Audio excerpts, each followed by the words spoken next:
Welcome to the Entrepreneur Success Podcast.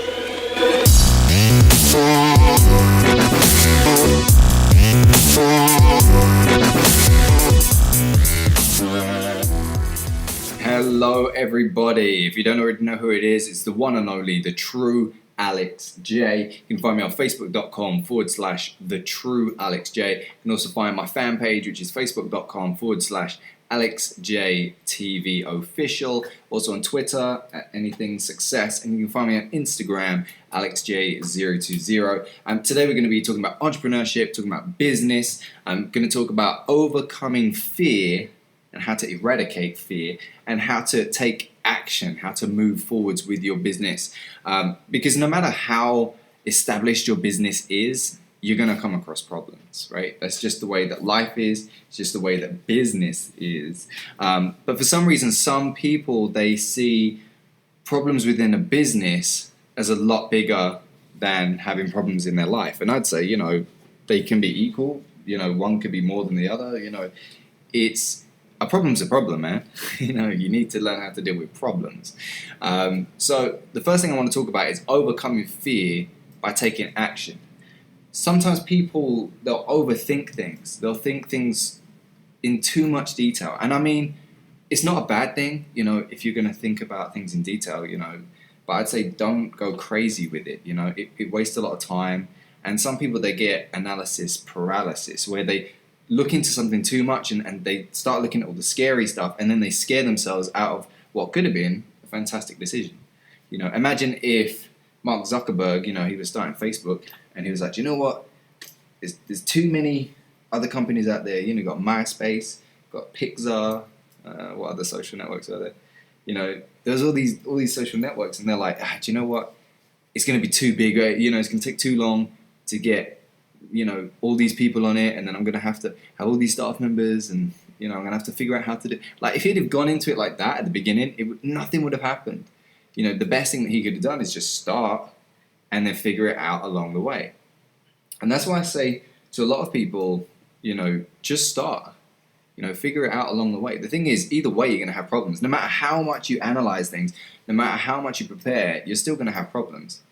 Like, I'm not saying don't prepare, right? I'm not saying don't plan, okay? I'm not saying that. But what I'm saying is don't go too far. Like, this is what happens to have to happen at this second, and this second, and this second, and this second. Because the problem is, if something doesn't work out on one of them, if you've tried to hinge everything on everything lining up, in order like a story, it all falls apart because one thing then builds up, and you're then behind on a second thing, and then you're behind on the third thing, and then you're behind on the fourth thing. Like, sometimes it's worth just starting and figuring it out along the way. Again, I'm not saying don't plan. I'm just saying just make sure that you've got the right guidance along the way. So, if you're starting a business in tennis coaching, do your research, have a look at other tennis companies, see what they're doing, do that part, right? And then begin. Don't then sit and go, right, well, I need to know exactly how they're speaking to their customers. Like, I need to know exactly how many people they've got, and I need to know what computers they're using inside of their office. And are they using Microsoft Word? Are they using Apple or Microsoft? Like, who cares, man? Who cares? Just start the business and figure it out along the way, Like, you don't need to get that in depth. You don't need to go that crazy about it.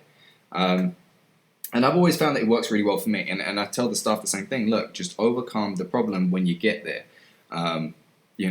Try and plan as much as you can, but don't go crazy with it. Don't go too crazy with it. And I'll explain later on, because I do a thing called a DPOA, which is Daily Plan of Action, which is where you write down what you're going to do that day and how it's going to work out in the long run. That's different to overanalyzing the actual business. Like, if I'm saying, look, this is what I need to do today to achieve my goal, I'm going to go do that. But I'm not going to sit and go, I'm going to look at the biggest consultancy in the world and then try and figure out, how many people, like, how fast do they type on their computers? I need to make sure that my staff can type that fast and everything else. Like, it's crazy to go that in depth. I hope you get the point and I don't have to keep going in circles. So overcome fear by taking action. Okay, take action. You want to make sure that you're learning every day. Right? So no matter what market you're moving into, whether you're selling pens or whether you're selling mouse pads or electronic goods, or whether you're selling like an ebook or whatever, just make sure that you're learning daily. So let's say, for example, my market, I have to be constantly on top of my marketing. I need to be knowing what's happening in the industry. So I've got some Google alerts. They come through and they tell me everything that's happening. I don't have to sit there and go out of my way to find it, right? It comes straight to me. And the fact that I'm so proactive, I'm learning every day. I'm seeing things that are happening every day. I'm staying on the forefront, right? And one of the biggest mistakes that you can make in business is putting yourself on the back burner too soon. So you're like, well, I've done pretty well. I've done okay. So now I'm going to give it all over to my staff. But the problem is when the new problems start arising, when the next thing happens, if you're not on the forefront, like if you don't understand what's happening, then it's going to be very difficult for you to adjust. You can't keep saying, yeah, but this is what I used to do. Yeah, cool. You might have done that, but it doesn't work anymore. Like it's for example, you couldn't be like, well, in 1930s we would send letters. It's like, okay, fantastic. But now we've got email. Like, it's going to take too long if you keep sending out these letters with your owls. You know what I mean? Like, I ain't got time to try and find quills. Just go on your computer and send a damn email, right? So you need to be learning daily and adapt daily and make sure that you're moving forwards. One of the best things that I ever realized a long time ago, and it's become more apparent over the recent years, is that you need to remove emotion from logic, right? You have to remove the emotion from certain decisions. If I'm going to make a move in business, I don't want it to be just an emotional move. Okay, it has to be a logical move. Like, right, I'm going to hire some staff. I'm going to invest some money into my staff. I'm going to do some more training with my staff, and I do it on a logical basis, like because this is going to do this and this is going to do this. Right? I'm not going to do it on an emotional thing where it's like, oh man, I'm going to be stressed out because I've got to try and find new staff members, and then I've got to try. Like, I don't do that, right? You don't want to be emotional when making those decisions, and removing emotion from logic is also going to stop you making bad decisions as well. I won't name names, of course not, but I had someone work for me, and I'd known them from before, and we weren't best friends, but I knew the guy from before, and they worked for me, and he wasn't doing the things that he should have done. Don't get me wrong, he wasn't bad. He's still a great guy, but I had to remove emotion from logic, and I had to say, look, I can see what's happening. I can see the direction he's going in, and it's not the direction that the company needs, right? I could see that. So I said, okay, I know we're friends, you're cool, but you gotta go, right? I had to make that tough call, right? I had to just be like, you gotta go. And the thing is it's not an easy decision, especially when, I'm quite young. Don't get me wrong, I'm quite young. But I understand the importance of making those decisions, right? I'm not gonna bury the company because, but it's my friend. Okay, cool, but, is it gonna work for the business? Is it gonna move you in the right directions, right? You've got to be thinking about your business as if it's like $1 million business, right? They're not, you're not gonna hear Bill Gates turn up. Well, okay, he's left Microsoft now. It's probably not the best example. But like Bill Gates back in the day when he was working at Microsoft, like you wouldn't have heard him go, oh, do you know what? My best friend said that we shouldn't do computer stuff anymore, and we should all switch over, and we're going to start selling surfboards, right? He's not going to make that decision because his best friend told him. He's going to be like, well, no, this is what the company does, and this is how it works, and if that's the direction you want to go in, you go that way, but this isn't going to be for you, right? So you've got to be able to separate emotion from logic, and I think that's really, really important. And I've seen so many people mess up where they feel an emotional attachment to something. Like, let's say, for example, they start a company and they've been trying to run it for a while, and they've been used to a particular method, and they've been making a little bit of money, but not much. And they'll come to me and be like, "Hey, Alex, what can we do?" And I'm like, "You need to do this, this, and this. All the old method, you need to get rid of that. You need to completely change it. You need to do this, this, and this." And they're like, "Yeah, but we've always done it this way." Okay, cool, that's cool. Well, then, if you keep doing it that way, your business is going to stay as it is, and right now it's dying. So we've got two options. We can either change it and move with the times, or you can stay the way that it is now, but we already know how that's going to work out financially, right? It's going to be exactly the same, if not worse. if not worse. So you've got to make a decision. You got to be like, right, emotion versus logic. Okay, emotion versus logic. And I'm really big on that. Really big on that. And I always talk about it to my staff as well. Now, I've got a rule, and I call it the 3-month rule. And I don't know why it works. It's something that I've observed and something that I've noticed, and it just seems to work. Okay, and again, I don't know why it works. It's not that I consciously went out of my way to make this rule. It was just something that I noticed, a pattern that I noticed. I implemented it, and it's really helped me out. And I'll explain what the 3 months rule is and why it's helped me so much. So I figured, and again, I've spoken to a lot of people about this. Once a month, you'll have a problem. Okay, once a month you'll have a problem. That's normal. That's life. Once a month you'll have a problem. Every 3 months you'll have a big problem, right? And it's something that I've noticed, and you know, some people are a little bit different, but it's just something that I've noticed, and I've spoken to hundreds of people about this, and they all tend to agree with me. Once a month you'll have a problem that can be dealt with, but you'll notice it. But once every 3 months, you'll have a big problem. And that, again, big is dependent. You know, it's kind of like, you know, it's something that would be really annoying, right? It's something that tends to be really annoying. Like, PayPal, man, PayPal decided to freeze me, man. I've got to get a new PayPal account, man. Or it's like, oh, man, like this particular staff member's just gone. Or, oh, man, the competition have just swung it. You know, they're doing a really good promo and it's just killed a lot of our client base, or this, you know, we sent out the wrong email to the wrong clients, or whatever. Like we just lost $10,000, whatever, right? So you've got to understand, like, once a month you'll have a small problem. Every 3 months you'll have a big problem. Now the aim of the game is to make sure that you've done so well before the problem appears. And this is what I do, and this is why I think it's a benefit to apply this rule.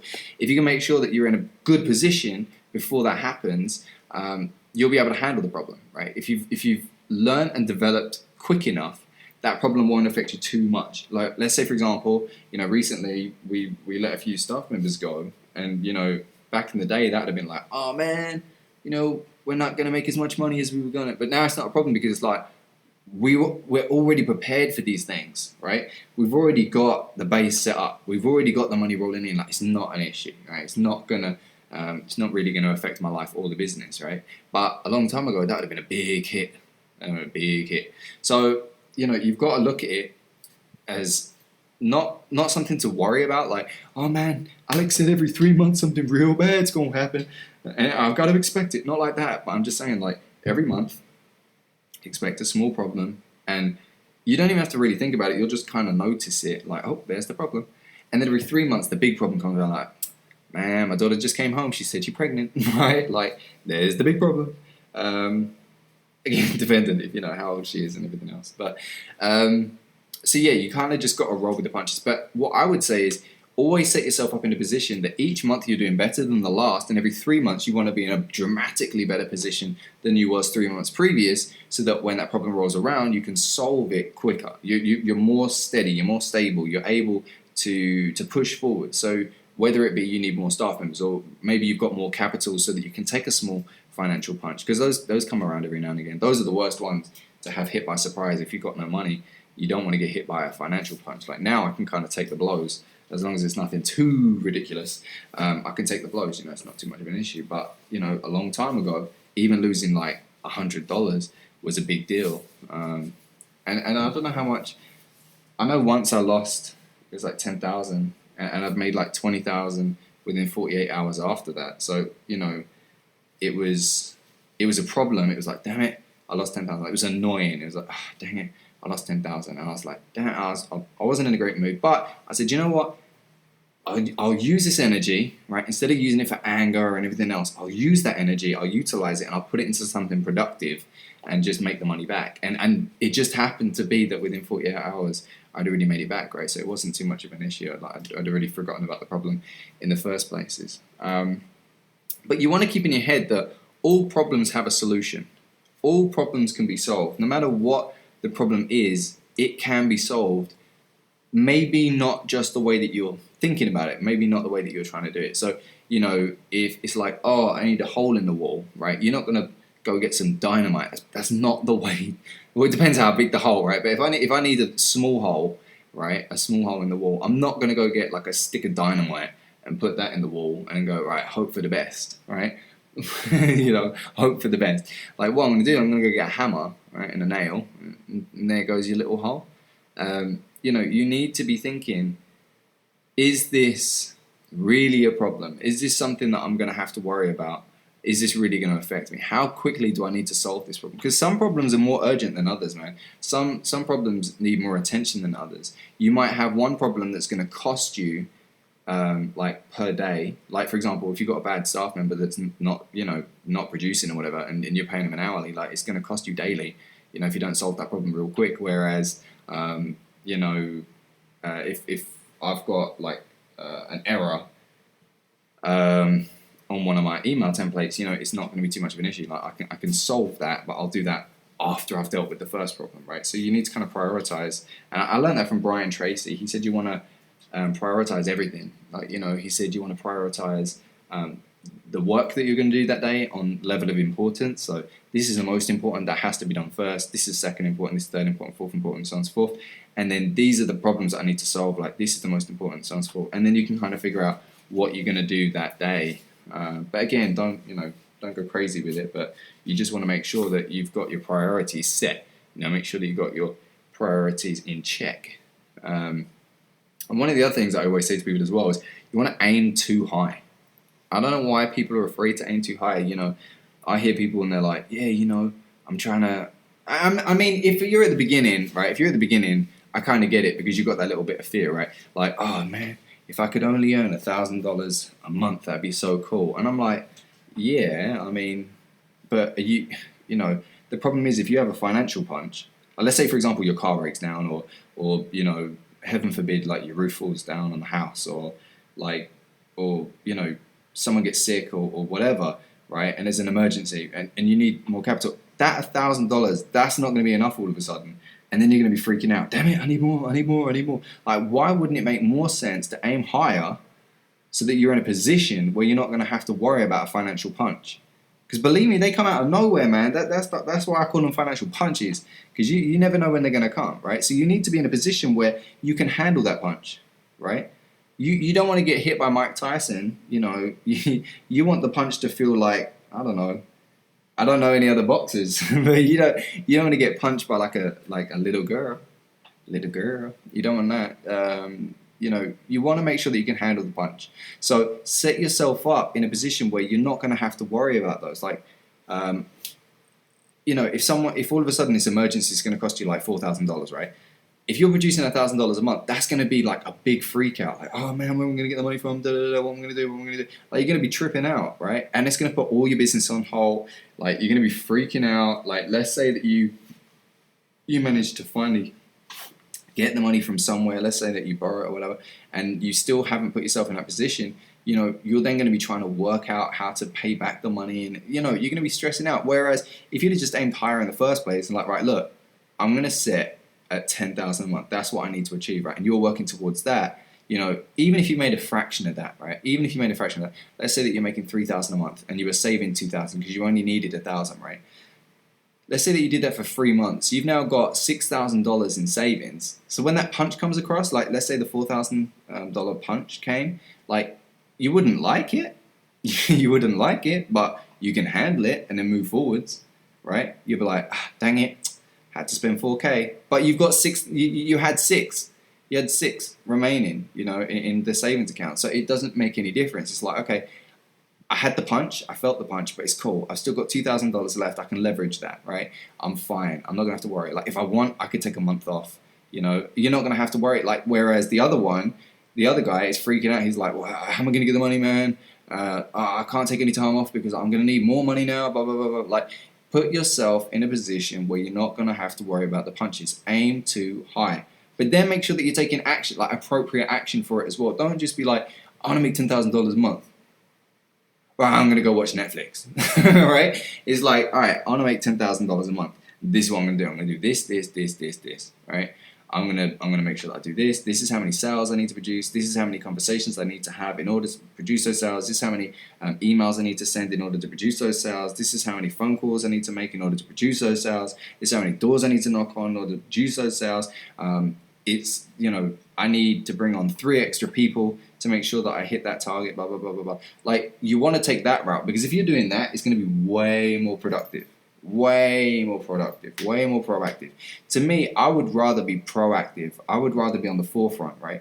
I would rather I'm working now. I read a really good saying the other day. It said, if you save your money today, the money will save you tomorrow, right? I love that.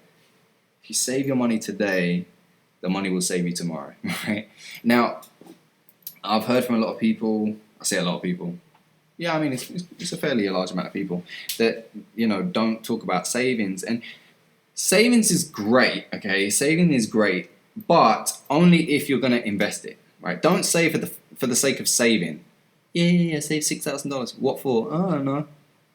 Like, what good is that? Your 6,000 is going to go nowhere. I'm going to invest mine and turn over 12, right?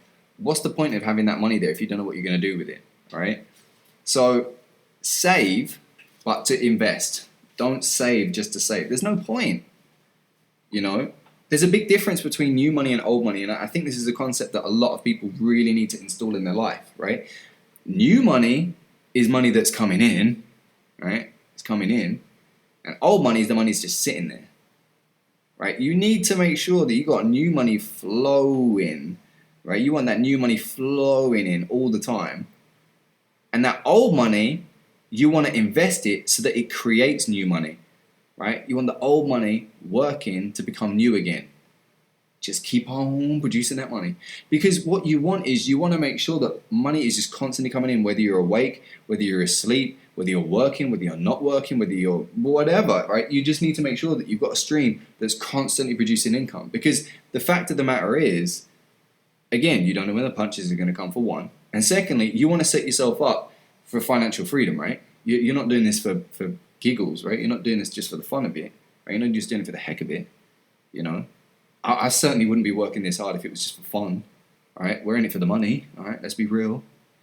So you invest your money, you want to create a stream of revenue that's going to keep on bringing in more new money, right? And then that money is going to be invested again and again and again, and it's going to keep producing, it's going to keep producing, it's going to keep growing. And what it's going to allow you to do is, in the future, your kids aren't going to have to work. You can retire your wife.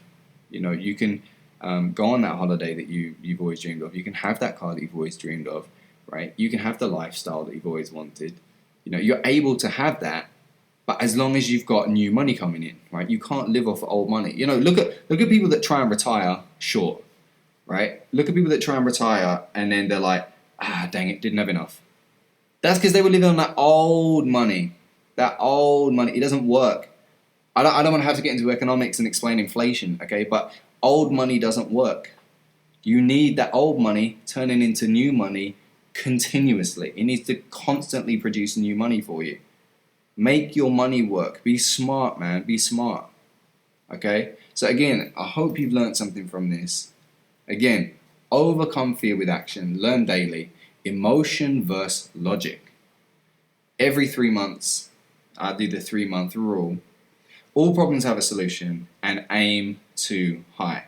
Again, I hope you've enjoyed the Entrepreneur Success Podcast, and you can find me on facebook.com/thetruealexj. You can also find my fan page, which is facebook.com/AlexJTVOfficial. You can also find me on Twitter, anything success. You can also find me on Instagram, which is AlexJ020. And we've also got the Facebook group, which is Entrepreneur Success. Hope you guys are having a fantastic day. In the meantime, peace.